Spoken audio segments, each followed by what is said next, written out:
They ignored me politely at first. That was the most insulting part. Not outright dismissal. Not open hostility. Just nods. Smiles. Good point. And then nothing.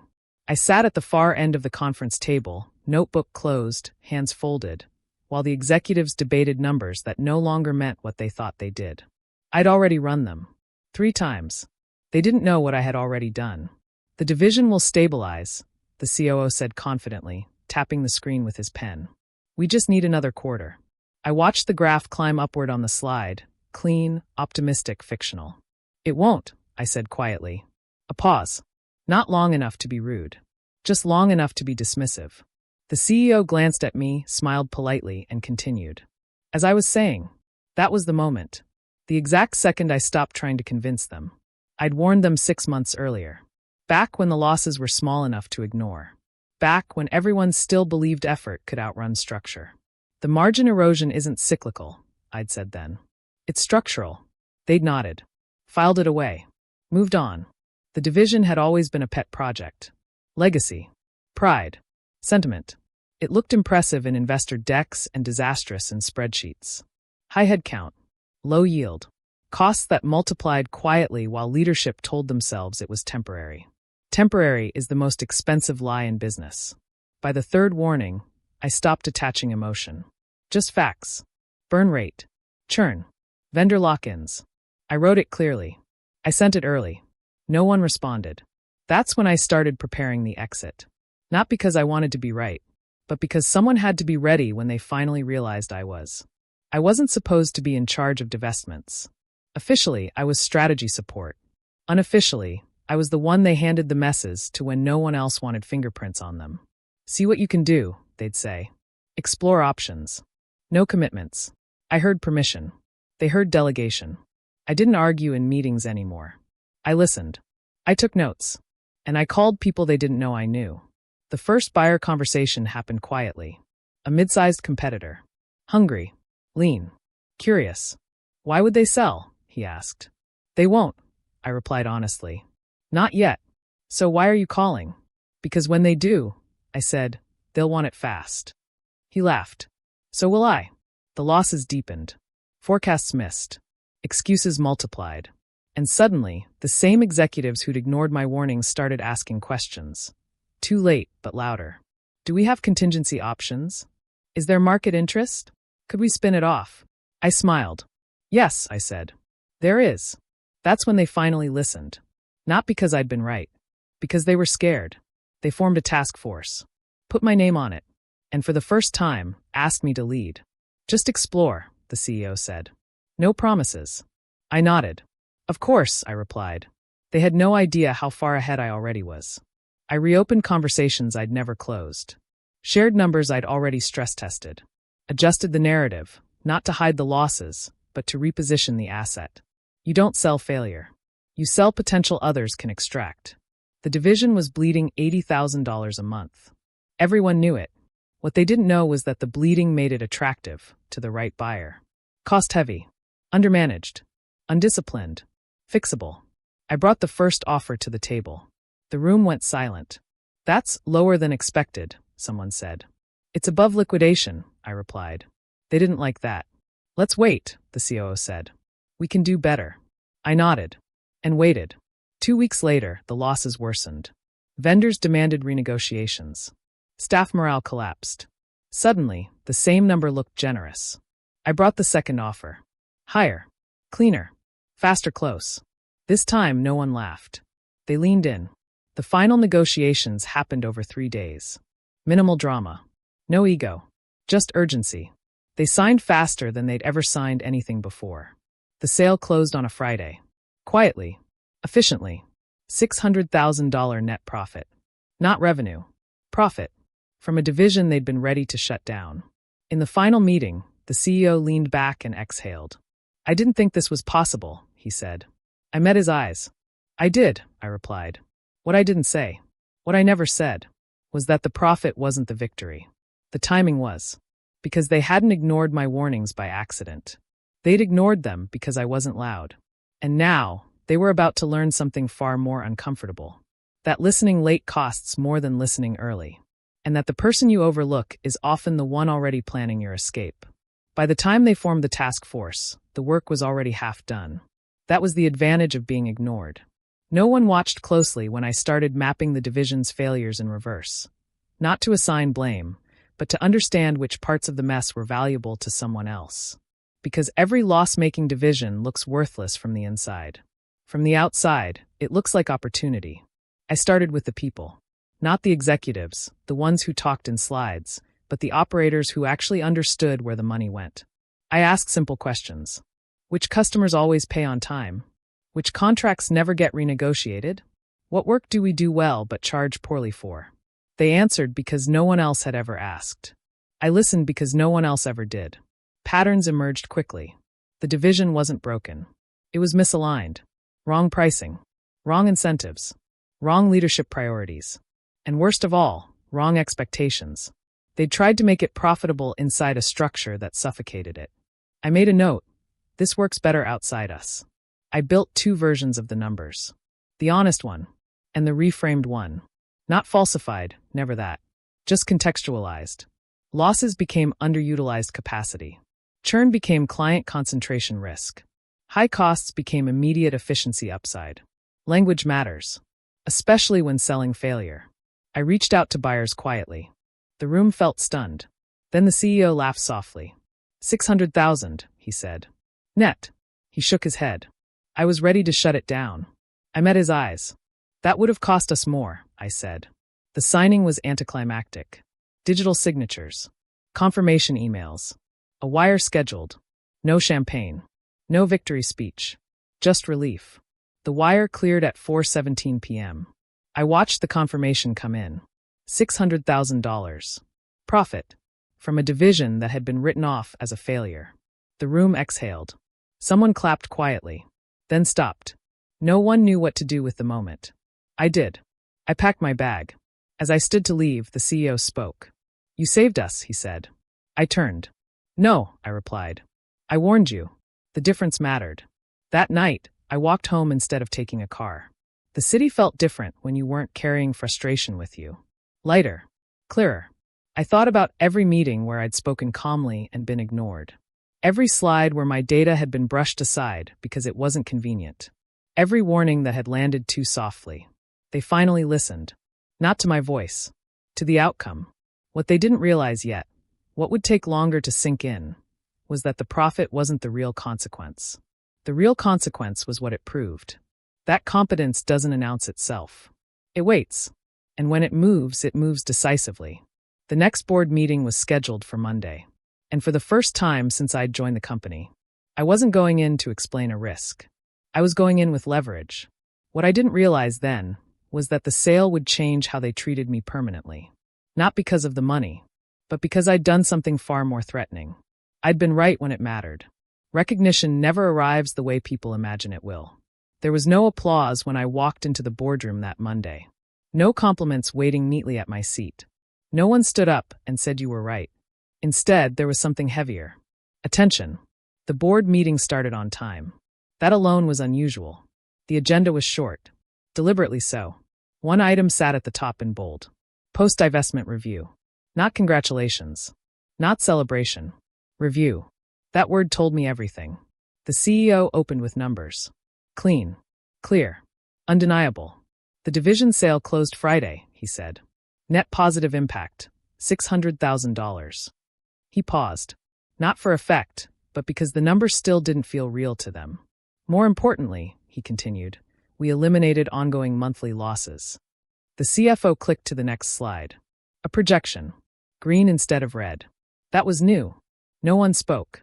They were still processing the reversal. Not the outcome, but the implication. Finally, one of the board members leaned forward. When did we first identify the risk? She asked. The room stiffened. This wasn't a neutral question. The CEO glanced at the COO. The COO glanced at me. I didn't volunteer. I didn't need to. 6 months ago, the COO said carefully. We received early indicators. The board member nodded slowly. And what action was taken then? Silence. That silence lasted longer than any argument ever could. The board member didn't look at me when she spoke again. She looked directly at the CEO. So, she said. We ignored viable warnings, absorbed unnecessary losses, and only acted once the situation became critical. The CEO nodded once. Yes, he said. That's accurate. That admission mattered. Another board member spoke. And who ultimately executed the sale? The CEO turned toward me. She did, he said. From start to finish. All eyes shifted. Not with admiration. With reassessment. I felt something change in the room. Not respect yet. Caution. People become careful around those who've altered outcomes quietly.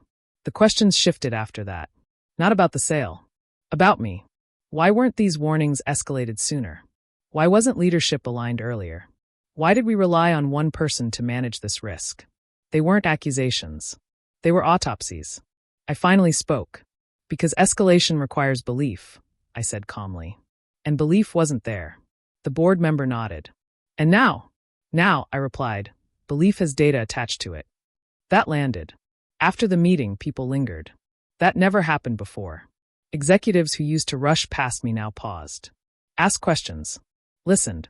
The shift wasn't flattering. It was unsettling. Because it meant I was no longer invisible. The COO caught up with me in the hallway. You could have pushed harder, he said. I stopped walking. I did, I replied. You called it resistance. He winced. I didn't realize. I held up a hand. You don't need to explain, I said. You just need to remember next time. There was no anger in my voice. That made it worse for him. Later that afternoon, the CEO asked me into his office. He closed the door. Another new behavior. I owe you an apology, he said. I waited. For not listening sooner, he continued. For not backing you publicly. I nodded once. Thank you, I said. That was enough. He leaned back. You changed the way the board sees risk, he said. And the way they see you. I met his gaze. I didn't change anything, I replied. I revealed it. Word spread quickly. Not about the profit, but about the process. About how long the sale had been in motion. About how much had been done before permission arrived. People started asking a different kind of question. What else have we missed? The loss-making division became a case study. Not officially, but internally. Every leadership workshop referenced it. Every risk conversation circled back to it.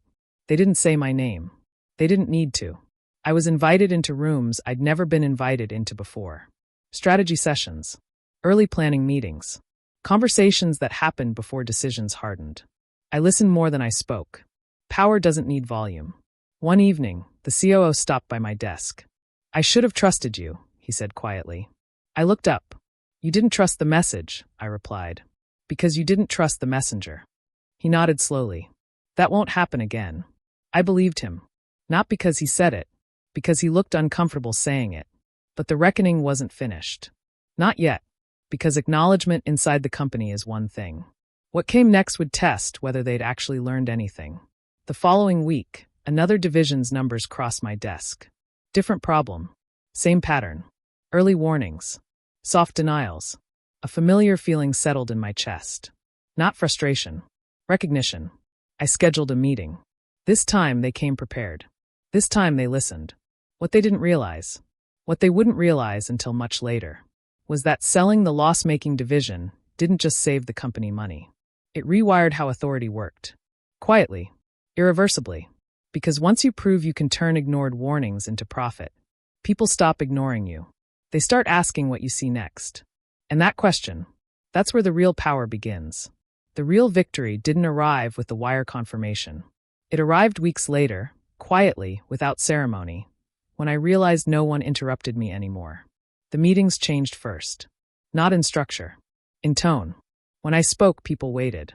When I asked a question, they answered it fully. When I flagged a concern, no one smiled politely and moved on. They wrote it down. They followed up. They asked me what I thought before deciding. That's how you know power has shifted. Not when your title changes, but when the room recalibrates around your voice. The loss-making division became a reference point. Not officially, not documented, but always present. Every time someone said, "Let's give it another quarter," there was a pause. A glance. A memory. Another quarter had cost us millions once. Another quarter had almost erased our leverage. No one wanted to be responsible for ignoring a warning again. I was asked to formalize a framework. Risk identification, they called it. I called it attention. We mapped early indicators. Established escalation triggers. Assigned accountability for listening, not just reporting. I made one thing very clear. Warnings only matter, I said in the meeting, if someone is responsible for acting on them. No objections. That was new. The CEO invited me to lunch one afternoon. Off-site. Another new behavior. You changed how we think, he said, stirring his coffee. Not just about assets. About people. I didn't respond immediately. Competence doesn't always look confident, I said finally. Sometimes it looks inconvenient. He smiled ruefully. It did, he admitted. 6 months later, another division was flagged. Different numbers. Different leadership. Same denial. This time, the response was immediate. They pulled the data. Ran scenarios. Asked hard questions early. No panic. No drama. And when a decision was made, it was proactive, not reactive. The savings weren't dramatic. But the avoidance of loss was. That's when I understood something fundamental.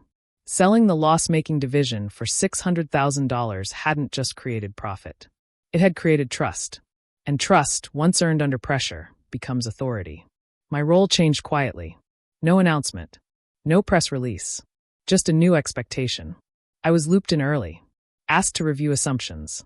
Invited to challenge consensus. No one said, "You're in charge now." They didn't need to. The system already treated me like I was. One evening, as I packed up to leave, a junior analyst approached my desk. "I heard you sold that division," she said, eyes wide. "Yes," I replied. "How did you know?" she asked. "When no one else did?" I considered the question. "I wasn't trying to be right," I said. "I was trying to be prepared." She nodded slowly. Like that mattered. The COO resigned the following quarter. Not because of the sale. Because of what it exposed. Leadership blind spots don't disappear once they're revealed. They demand accountability. Someone else stepped into the role. Someone who listened first. The board invited me to present at the annual strategy retreat. Not to recap the sale, but to speak about decision timing. I stood in front of them, calm, composed, unflinching. The most expensive decisions, I said, are the ones delayed for comfort. No one disagreed. Sometimes, late in the evening, I think back to that first meeting. The polite nods. The half smiles. The way my warnings had been absorbed and ignored. Not maliciously. Casually. As if the cost of listening was higher than the cost of waiting. They were wrong. They didn't ignore me because I lacked data. They ignored me because I lacked volume. Because I didn't demand space. I occupied it patiently. And patience, I learned, is often mistaken for passivity, until it produces results no one else saw coming. The $600,000 profit is still mentioned occasionally. Usually by people who weren't there when the warnings were first raised. They talk about it like a clever maneuver. A lucky break. I never correct them. Luck is easier to accept than responsibility. What matters more is this. When something starts to fail now, they don't ask if we should act. They ask how soon. That's the difference. They ignored my warnings.